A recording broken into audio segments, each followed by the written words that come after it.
Today we're going to have a look at 5 different tips for being more productive by neuroscientist Andrew Huberman. So the first tip would be that we are most productive the first 8 hours of the day, and that is because our epinephrine and our dopamine levels are very high then. And this is great for focus, and dopamine is also great for motivation. And also your prefrontal cortex, this brain region up here, which is there for all the executive functions, planning, decision making and so forth, all the really productive linear tasks. This prefrontal cortex uses up a lot of energy, so you want to make sure that you do productive tasks when you have the most energy, and that is in the morning. And the time when you're the most productive is 4 to 8 hours after your body temperature was the lowest. And the time when your body temperature is the lowest is 2 hours before you naturally wake up. So basically 2 to 4 hours after you naturally wake up is the time when you're going to be the most productive. And then the second tip would be to do tasks for 90 minutes. And these 90-minute cycles are so-called ultradian cycles. And these, quite interestingly, are also the cycles that we go through during sleep. In the first 15 minutes, this will more or less be the time that it will take you to finally be fully concentrated, and in the first 15 minutes, your mind will tend to wander a lot. However, after that, you are very focused until about 1 hour and 10 minutes after you've started. And the reason why you want to have a 90-minute cycle is because at the beginning of a task, your dopamine levels are quite high, but with time they decrease more and more, and after these 90 minutes you will be totally depleted of dopamine. And by the way, this is exactly the reason why Andrew Huberman's videos on his podcast are always 90 minutes long. It's because he wants to make sure that we listen to his podcast for time that is exactly right for us when it comes to how well we can focus.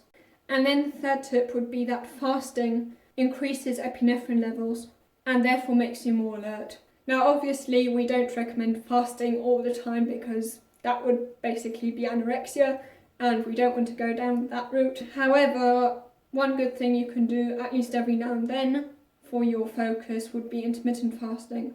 And what Andrew Huberman does and thinks is best is that you make sure that you skip your breakfast, because in the morning that's the time when we're already productive anyway, so we might as well use that time to fast so that we're even more productive then.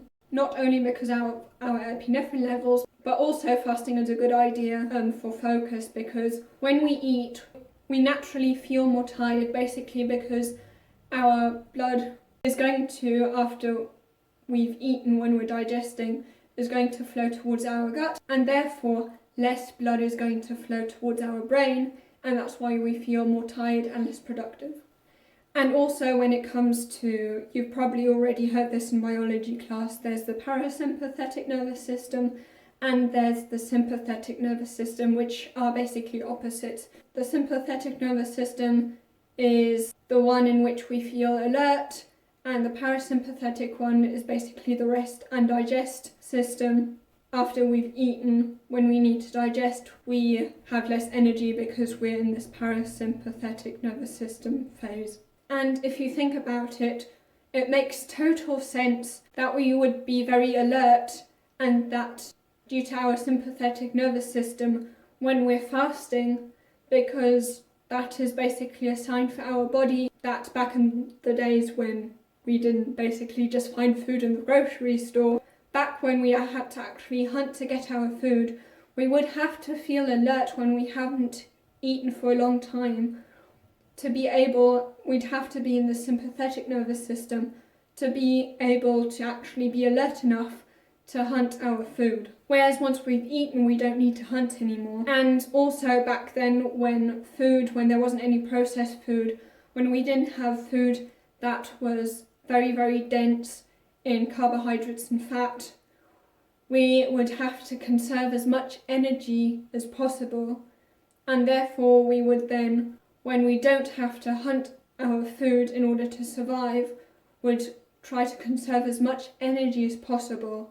because back in those days it would be very difficult to actually make sure you get enough calories. And then the fourth tip would be that you want to make sure that when you're doing productive tasks that you don't look down but you look up. That's a big problem for most of us, because if you think about it, when it comes to laptops, mobile phones, books, all the things we actually tend to do, especially when we're, for example, answering emails or trying to study, is looking downwards, which is actually a shame for our productivity. If you can, even though it's really difficult, I wouldn't manage to do it, to be honest with you, but if you actually can manage to exercise within the first hour of being awake, this would be really, really, really great for your focus.